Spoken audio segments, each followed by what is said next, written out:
Ubisoft. They promised that Assassin's Creed Mirage would bring the series back to the roots, but did the team creating the game even play the originals? Did they even like them? Ubisoft, what are you doing to us?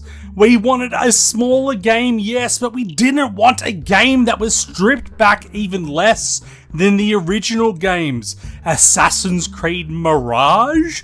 More like Assassin's Creed Garbage, if you get me. Playing Mirage made me feel like a bipolar sufferer. The ups and downs, the highs of awesome stealthing and passionate storytelling, and then the lows of the worst combat of any Assassin's Creed game ever. What an absolute trip I had. After a few discussions with my psychiatrist, we did discover that I in fact do have depression, but no bipolar, and that was caused by the game giving me those symptoms. The online community is split. Half of them love the game, my god, it's the best Assassin's Creed game ever.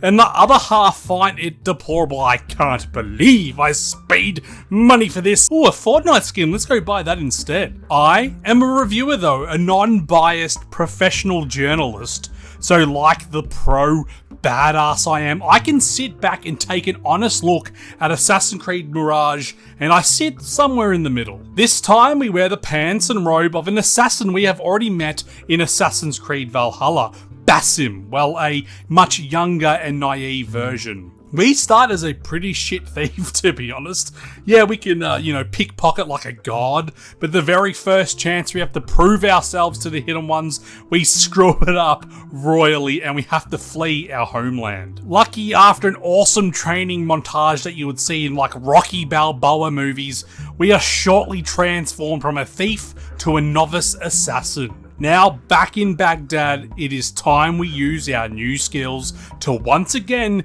kill a series of baddies that are masked.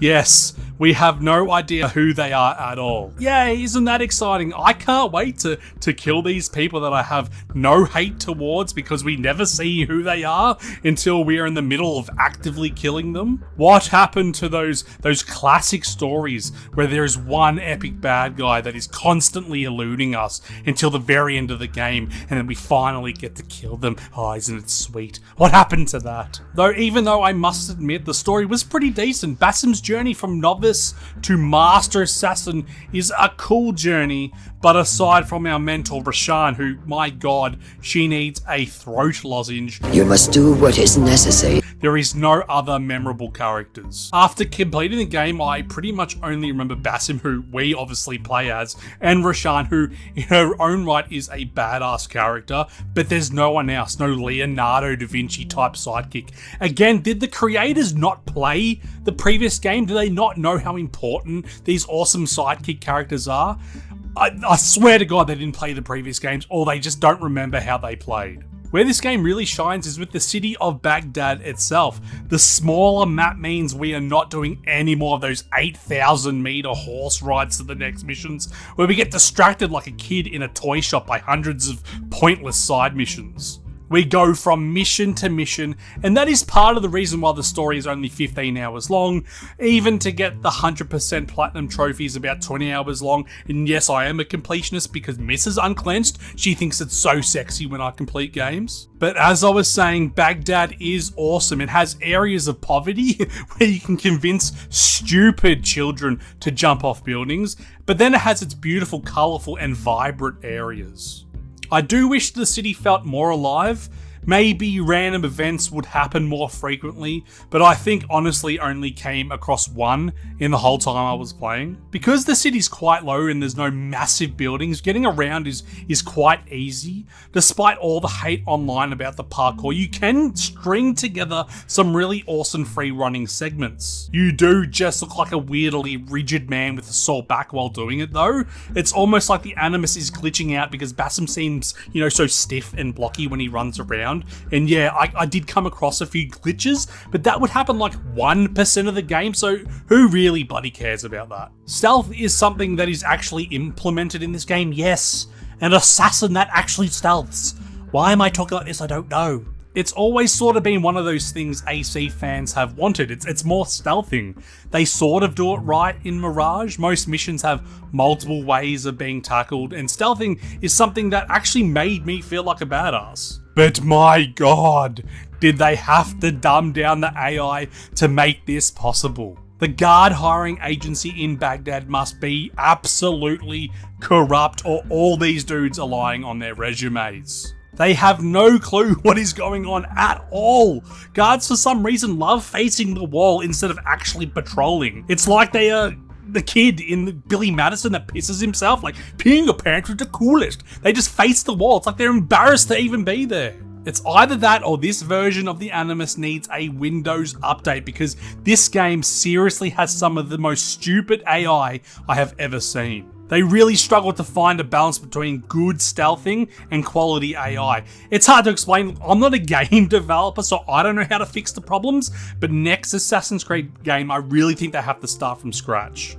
I feel like there was that one guy in the office that was like a fan of the series, and he would occasionally get the courage to be like, oh hey, what if we added some awesome gadgets, and if each gadget had its own unique skill tree so you could customize that gadget? That's a great idea, Tommy. Now back to your cubicle. We don't want to hear from you again. Seriously though, having the ability to customize gadgets is probably the best feature of the game. Throwing knives, just as an example, at tier 1 you can upgrade your weapon to have more ammo, more range, or more damage, and all the way in tier 3 your knives have the ability to disintegrate your opponents. They disappear when you hit them. Yeah, it's a bit unrealistic, but it's so cool. The smoke bombs can have poison added to them or a larger radius when they're thrown. They can even be modified so enemies caught in the smoke forget who Basim is, and they just simply stop chasing. It's a highlight, and I want them to add it in future games. Please, Ubisoft, actually listen to your fans for once and continue with this feature. The gadgets are really a joy to use, and they do tend to steer you towards a more stealthy gameplay, and thankfully stealth is what you want to be doing, because the combat system makes me want to throw up.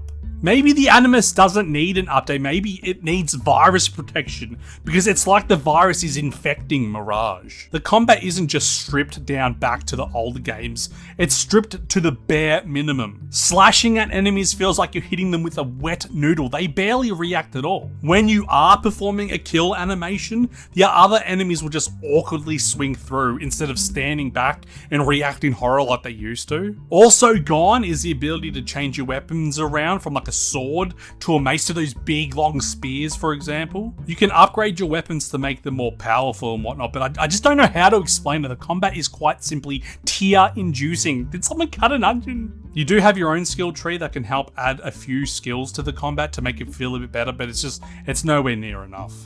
There is a new ability called Blank. I'm so lazy that I can't even be bothered to go into the game to check what the new ability is called. So I'm just going to call it Blank for now on, where Basim is actually meant to glitch out and sort of teleport to enemies to kill them. It works like the Deadeye in Red Dead games. Look, I'm awful at playing video games, it seems, because like a basic bitch, I basically use it just to get normal kills. But some of the clips I've seen online have really outlined to me that the Blank ability can be used in really creative ways. It's a good feature for sure. The notoriety system is back. If civilians or guards catch you stealing or killing, you'll get a sort of wanted level, which can be reduced by, ripping down those posters or bribing local speakers. Hey, Mr. Speaker, can you please tell everyone that I am actually a good guy and I didn't mean to kill all those 60 civilians, please? Thanks. In order to bribe the speaker, they have added a new form of currency. These tokens or coins can be used to hire mercenaries, or like in the original Assassin's Creed games, you can hire normal people to blend in. For some reason, they're allowed in restricted areas where you're not. I don't know. I don't understand that, but whatever. You also must try to make sure you actually have these tokens during main missions, because they can be used to gather information about the targets, and it makes the missions easier. It's a good system, and it's one that makes you utilize the pickpocketing, because random civilians actually carry these tokens on their persons.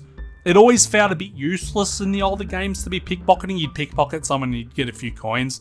Now it actually has purpose. Overall, I'm hurt.